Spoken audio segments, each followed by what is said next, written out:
Oke, kali ini Bali News akan membahas berita mengenai Timnas Indonesia pada hari ini, Sabtu 12 September 2020. Oke, langsung saja kita masuk ke berita pertama.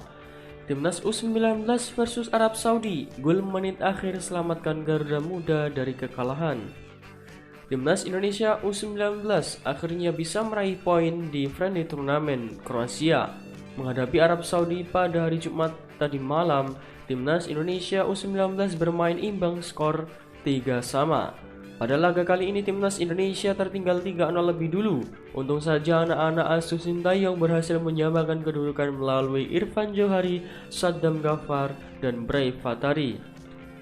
Sintayong melakukan beberapa perubahan di pertandingan kali ini.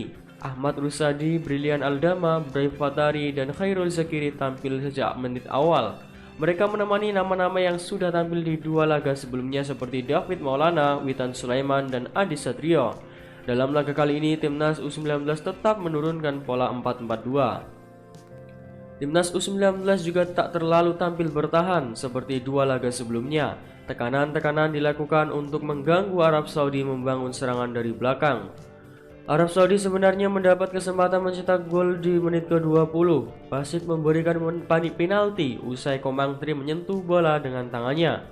Beruntung sepakan Khalil Maran membentur tiang gawang.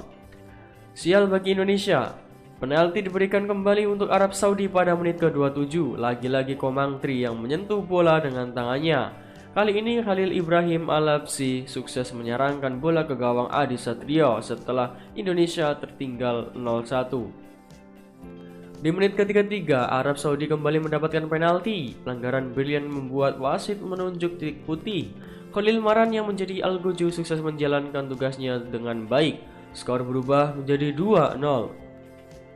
Kebobolan 2 gol, Timnas U19 melakukan perubahan. Rizky Ridho dan Bagas Kava dimainkan menggantikan Yuda Febrian dan Komang Tri. Namun perubahan tak membuat lini belakang Indonesia membaik. Arab Saudi kembali membuat gol ketiga melalui kaki Khalil Atekara. Indonesia tertinggal 0-3. Di penghujung babak pertama, Indonesia mampu memperkecil ketinggalan. Umpan silang dari Witan Sulaiman salah diantisipasi penjaga gawang Arab Saudi. Bola jatuh ke kaki Irfan Johari dan langsung menjeploskannya ke gawang yang kosong. Babak pertama usai dengan keunggulan Arab Saudi 3-1. Di babak kedua, Sintayong memainkan Saddam Ghaffar dan Andi Irfan untuk menggantikan Irfan Johari dan Zakiri.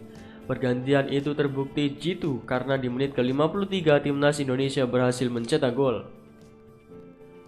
Umpan mendatar dari Bagas Kava berhasil diteruskan oleh Saddam. Timnas U19 memperkecil keadaan menjadi 2-3. Timnas U19 hampir saja menyamakan kedudukan. Sayang sundulan dari Ahmad Rusadi menyamping dari gawang Arab Saudi. Tim lawan bukan tanpa peluang. Pada menit ke-63 Arab Saudi memiliki peluang mencetak gol. Beruntung sundulan Khalil Atekara masih membentur tiang gawang.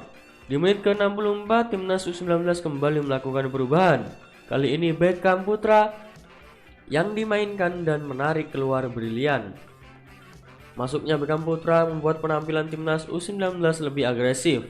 Pada menit ke-90 tambahan waktu 2 menit, Timnas U19 berhasil membuat kedudukan imbang. Adalah Brave Fatari yang mencetak gol usai sepakan gagal dibendung penjaga gawang Arab Saudi. Skor berubah menjadi 3-3 dan bertahan hingga laga selesai. Lalu bagaimanakah pendapat kalian? Silahkan tulis di kolom komentar. Lanjut berita kedua, ekspresi dingin Sintayong saat Timnas U19 comeback versus Arab Saudi jadi sorotan.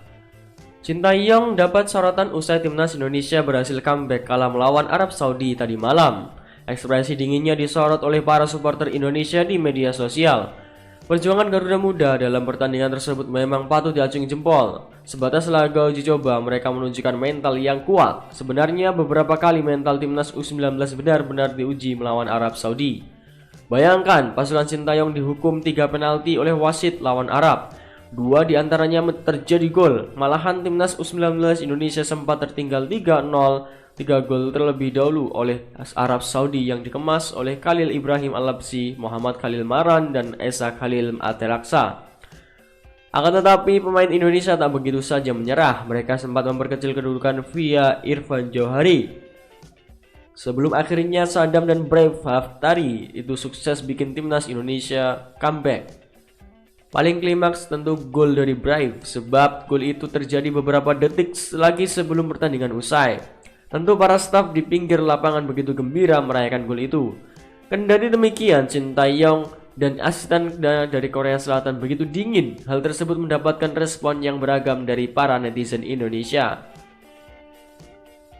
Mental Shin Tae-yong jelas mental world class. Setelah timnas golin gol ketiga jadi 3-3, semua pemain plus ofisial yang orang Indonesia selebrasi.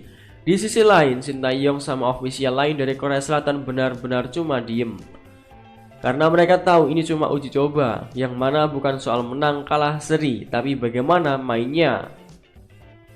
Pelatih dan staf Shin Tae-yong seko Korea pas gol ketelu menang tanpa ekspresi. Pemain cadangan plus staf dari Indonesia jingkrak-jingkrak, kata Eric Bernabiu.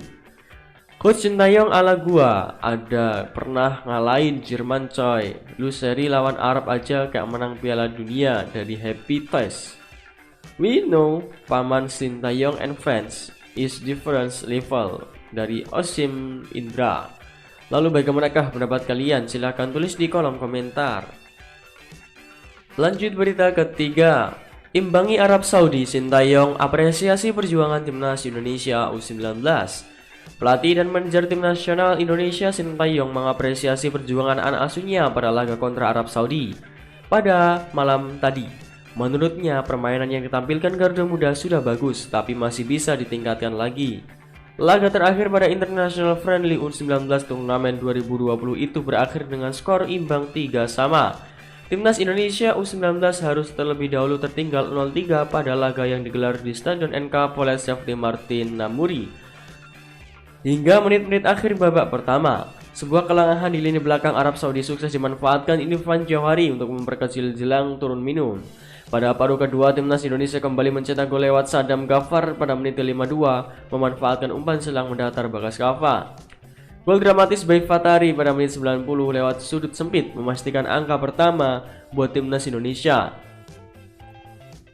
Evaluasi dari Shin Tae-yong memang ada benarnya. Lini belakang timnas Indonesia terlihat begitu koropos. Sepanjang turnamen mereka sudah kebobolan 13 gol, sedangkan pada laga melawan Arab Saudi terlihat jelas beberapa kesalahan elementer yang membuahkan 3 hukuman penalti.